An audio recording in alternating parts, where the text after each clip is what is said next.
Crypt Keeper, do your thing. Bordello of blood.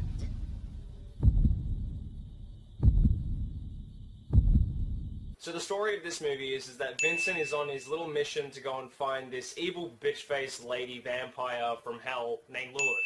Lilith. I can never say that really fast, ever. Lilith pretty much decimates every person that comes into her path that she deems as, well, food.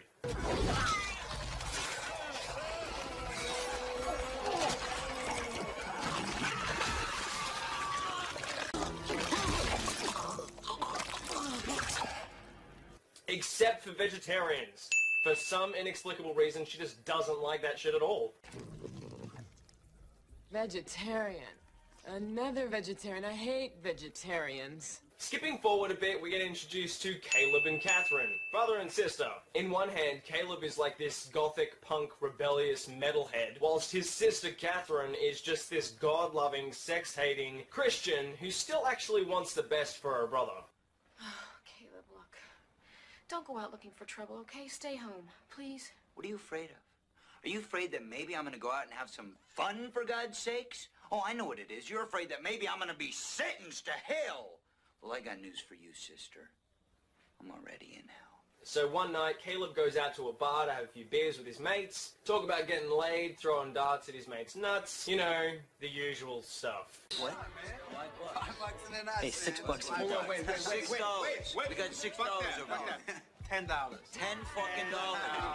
So as they're talking and having a cheers moment, they get interrupted by this really creepy mofo, pretty much describing the best place on earth for an adolescent teenager really looking to get himself laid. They got girls that'll do things there aren't even names for. So as you do, Caleb takes his advice and just ends up going along with what this creepy mofo said. And from this point forward, we don't get introduced to just tits and ass galore, we also get introduced to a never-ending amount of... My girls know better than to talk with their mouth full. Don't eat your heart out, baby. That's my job. I just love a man who gives you head and lets you keep it. So this guy right here is Rafe, a sleazy investigator who is actually, surprisingly, a really likable character. Catherine pretty much hired him because of the fact that Caleb went to the place where the creepy mofo told him where to go.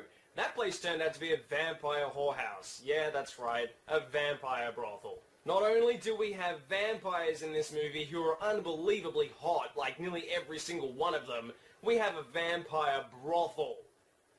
A brothel, yeah. So from here we get introduced to Rafe's investigatory skills and his ability just to pretty much piss off everybody he comes into contact with. Ow! Don't you dare take the Lord's name in vain. Fuck off! Now, if you don't leave, I'll be forced to have you removed. You stupid son of a bitch! What the hell do you think you're doing? You know what? Step outside. You know, Zeke, not right now.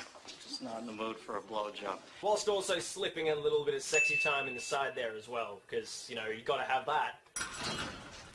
Take off your clothes, worm. This movie almost relies solely on practical effects, like practical gore, practical makeup, everything, the whole kit and caboodle. And when it shows it's done well, you make more than just a few sound effects. Tammy!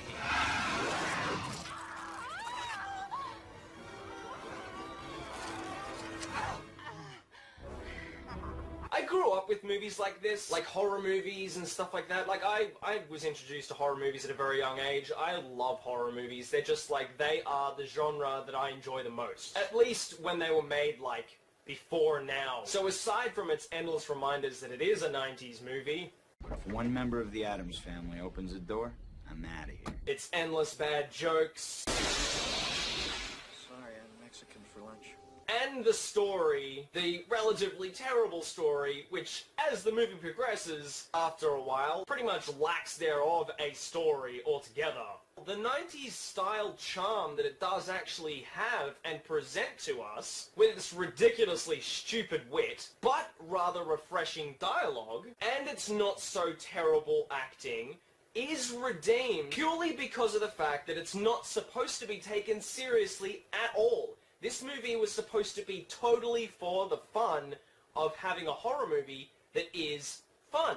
If that makes sense. You know what I'm talking about. That's the way that it is. I mean, originally, this was supposed to be a TV series of a series of scary or gross stories, pretty much converted into a movie using just one simple story, spanned out to the length of a feature-length film. To me, personally, combining the gore, the ridiculous humor, I'll give you this. It's holy water, man. the violence, and just everything about it, it makes it have this particular charm that I just can't turn my head away from. I just can't. It was a good movie to me. So, in that regard, I'm going to have to give this movie 2 different ratings. Yeah, why am I giving it 2 ratings? Who cares? It's my shit. I'm going to do this. I do whatever the hell I want, so deal with it. First rating is going to be a nostalgia rating. Out of 10, I'm going to have to give this a 9 out of 10. Why am I giving this movie a 9 out of 10? Well, because I could watch this any time of day, whenever the hell I wanted to. Like, I could watch this right now, and I could watch it tomorrow, and I could watch it probably like a week from now, and I could, dead set, enjoy it just as much. However, having said this, I'm not going to be biased, and I'm going to actually give it a proper rating as to what a critic would give this movie, which is a 6 to 6.5 out of 10. Sort of like Superman's dad's joint on Krypton. Now, don't let the score discourage you. It is a really fun movie to watch. It's not, like, overall terrible. It is a fun film. It's basically there just to have fun. So, you're into prostitution and strip joints. Mm-hmm. You're a total sex maniac. You know you need professional help. You want to play doctor? Get your hands off. Give me the goddamn camera. If you enjoyed this review, let me know in the comment section down below. If you enjoyed the video, give it a thumbs up. If you're new to the channel, subscribe to the channel. So until next time, hope you guys are all having a mad day, and peace. Blah, blah, blah, blah, blah, blah, blah.